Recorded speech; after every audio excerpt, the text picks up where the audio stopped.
Oh, so happy to be here, see many friends in the audience, and then a friend, and I'm a huge admirer of Tom Dyja. Here's the book. And, while it seems that Chicago is often seen as the kind of vast expanse, there's kind of Silicon Valley and Hollywood on one side, and then the Ivy League and Wall Street on another. But Tom, in this amazing book, makes another argument and explains that it wasn't always that way. In his book, The Third Coast, When Chicago Built the American Dream, he argues that much of what defined America emerged out of mid-century Chicago. Understanding America requires understanding Chicago, he writes in his wonderful work of nonfiction. And what's special about this book is that it's a synthesis of art, biography, culture, politics, history. It's sort of everything kind of metabolizes into this amazing book.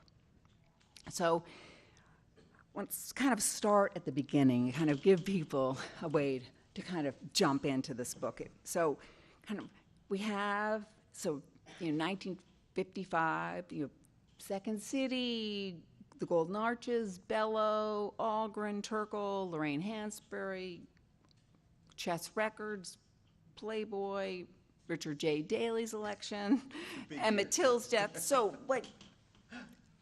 but you kind of, how did you begin to connect the dots? Well, it's kind of the climax of the book that you're going to. I think I grew up on the Northwest Side, Fullerton and Central in Chicago here, and when I wanted to kind of move to doing something, so I grew up with all of this. I grew up in the 60s and 70s, so all of the people and things that Elizabeth's talking about, or that you're talking about, are, things that I grew up with and loved. So when I moved, wrote 3 novels, and I wanted to move to nonfiction. I wanted to tackle something that I was familiar with, that I kind of could understand. I played with something about Detroit, but I realized I don't know about Detroit. I'd read a street name, and I didn't know what the resonance was. So I wanted to do something about Chicago where when I read State Street or South Parkway or, Diversey, I knew what I was talking about. So I started to dive into really going into these different people that I loved, Algren, Mahalia, Studs, Second City, all these various things. And a lot of great work had been done on them. There is Nadine Cahotis wrote the definitive book about the Chess Brothers. Every one of these topics had somebody. But what I found was that they were all kind of written into wonderful books, but they were missing something, was that they were talked about these people and events as if they were happening in a vacuum. Mm-hmm. And when I started to kind of put the pieces together, they lived next door to each other. They knew each other, and the connections between the Bauhaus and all these different things, really, there was a nexus of things going on. So what I began to do was really create with my research, I had these big, massive poster boards. If you're wondering about how I created the nexus, is I'd read the books and take my notes and Post-its, and then I'd type them up, and then I had really these big posters where by year and kind of by art, architecture, different threads that are in the book, and kind of lock in what happens at all these various points. And it had this whole map with a lot of colored pencils, and I started making this web of what was going on, and it was remarkable. It's just so I had pages and pages of these things, and writing the book was really a matter of describing what I had created on these poster boards. All right, in 1947, here's all the things that are 48, which is a kind of creative apex in a certain way. So many things going on, television, painting, all kinds of fascinating advances happening in Chicago. Well, it's kind of interesting to think that in 1955, I think Nelson Algren once described Chicago as kind of a jukebox that had run down, and so in 1955, things didn't look so great in Chicago. It was kind of bleak, but out of that time emerged this astonishing creativity. Well, you get a real arc of, the book starts kind of 37, 38, when Mies van der Rohe, the great architect, comes, and as well Laszlo Moholy-Nagy, who is kind of his foil, another one of the Bauhaus alumni who comes to Chicago, and they really couldn't stand each other. Mies was this kind of big Teutonic monk, very big ideas, big business, big government, and massive ideas.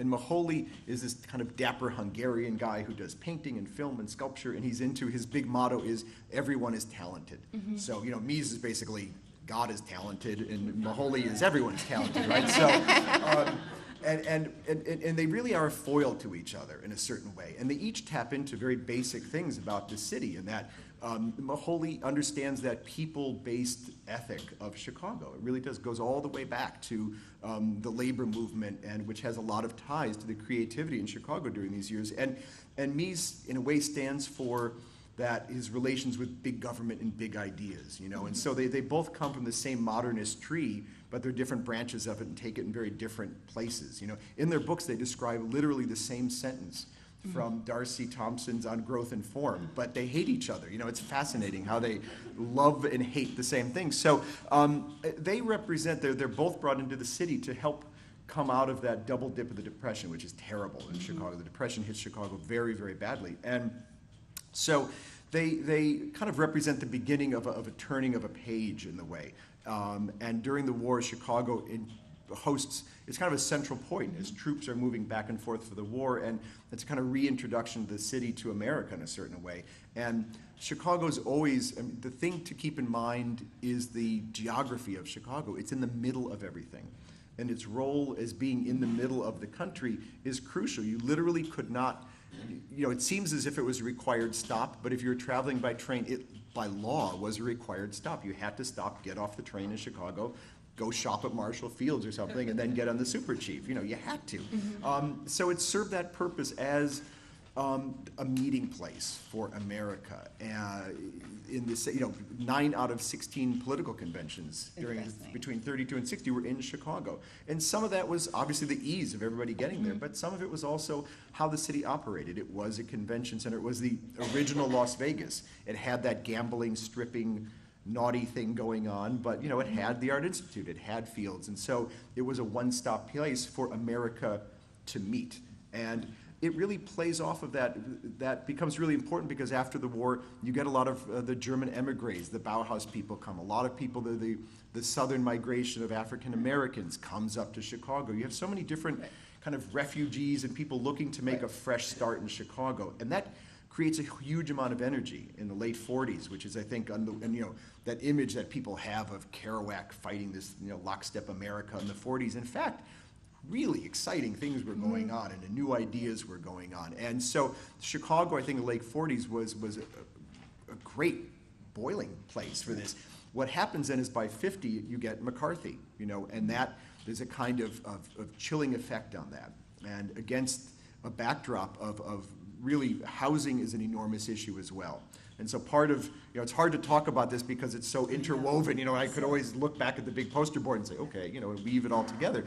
But the housing issues, the practical issues of Chicago created a real tension in the city between blacks and whites and just for space. And that's a kind of undercurrent behind everything, and it ends up becoming a creator of some of these artistic things. You know, there's a great competition for space, and that, I think, leads to things like the urban blues and Gwendolyn Brooks. A lot of that great art comes out of that. Yeah, one of my favorite connections in the book, and there's so many, was the connection between Mies van der Rohe and Gwendolyn Brooks. And can you explain Yeah, it's just amazing. Once I started to put that down, I was kind of, wow. Gwendolyn Brooks, on the south side around 35th and State, for the Century of Progress, the Columbian Exhibition, sorry, 1893, a big, beautiful apartment building called the Mecca was built.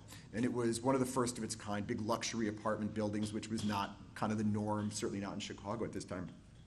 And so after the fair, it kind of slips down into being middle class, and then it becomes, as the black belt kind of extends and surrounds it, it becomes lower class, working class housing for African Americans. And in the 30s, Gwendolyn Brooks, the great poet, works there for a little while, and it becomes, in her mind, a kind of metaphor for black Chicago. And she talks about wanting to write a great poem that would describe the Mecca. And of course, she does go on, and I would argue it's her finest work, this kind of epic poem in the Mecca, which, if you haven't read, please leave here and go buy it. I think a Third World Press booth has blacks by her. And it's a little girl who is abducted and lost in the Mecca, and it kind of follows going from apartment to apartment to try to find this little girl lost, and it's just heartbreaking. But all this time, IIT, and Illinois Institute of Technology down there, is expanding. And Mies is, of course, part of the great redoing of the campus and expanding it. And they buy the Mecca, and there's a long battle to try to throw everyone out of the Mecca. And it turns out, finally, after the war, they were able to demolish it. And on the site of what, you know, is the subject of Gwendolyn Brooks' greatest poem is now Mies's Crown Hall, arguably one of his top 3 buildings ever. So in this little half acre of Chicago is kind of the home of 2 great works, and no one